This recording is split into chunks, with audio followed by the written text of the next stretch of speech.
Chers Ivoiriens, je vous remercie. Je vous remercie et surtout merci à tous ceux qui m'ont soutenu dans ce combat pour le rétablissement de la vérité dans la conception du dialogue direct. Depuis 2006, depuis juin 2006, date à laquelle j'ai rencontré pour la première fois M. Boun-Boabré, ministre d'État, ministre du Plan et du Développement de Côte d'Ivoire. Depuis cette date, j'ai été manipulé et trompé, abusé par ce ministre et tout dernièrement, de 2008 à ce jour, son président Laurent Gbagbo, président de la République de Côte d'Ivoire, s'est fait complice de la lâcheté de son ministre d'État. Alors, en tant que concepteur du dialogue direct inter-ivoirien, ce dialogue direct qui a ramené la paix dans mon pays, aujourd'hui, la Côte d'Ivoire va vers la paix. Nous avons bientôt des élections. Il est prévu des élections le 29 novembre prochain, 2009. Je suis patriote et j'ai tellement aimé mon pays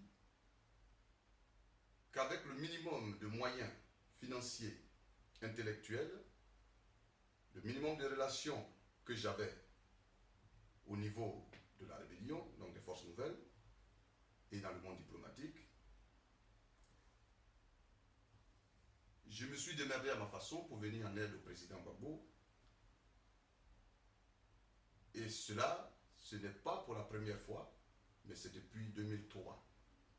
Depuis juillet 2003 que j'ai effectué ma première mission diplomatique en Côte d'Ivoire. Mais le 16 juin 2006, j'ai rencontré le ministre Boun-Boabré suite à une stratégie que j'ai mise en place pour aider le président ivoirien à regagner la paix. Et effectivement, cette mission que j'ai menée pour le retour de la paix en Côte d'Ivoire, elle s'est très bien passée. Tous les projets que j'ai évoqués, tout le programme que j'ai mis en place, s'est très bien passé. Car dans le débat, au début de ma démarche,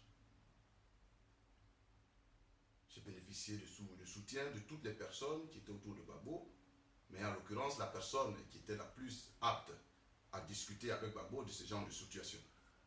Donc avec l'aide de certaines autorités politiques supérieures de la Côte d'Ivoire, j'ai pu rencontrer Boun-Boabré. Nous avons mis en place une idée commune. Et pour cela, je suis allé à Bouaké. J'ai organisé la caravane de la paix, qui était d'ailleurs sous le patronage du président de la République, Laurent Gbagbo. Cette caravane a eu lieu à Bouaké.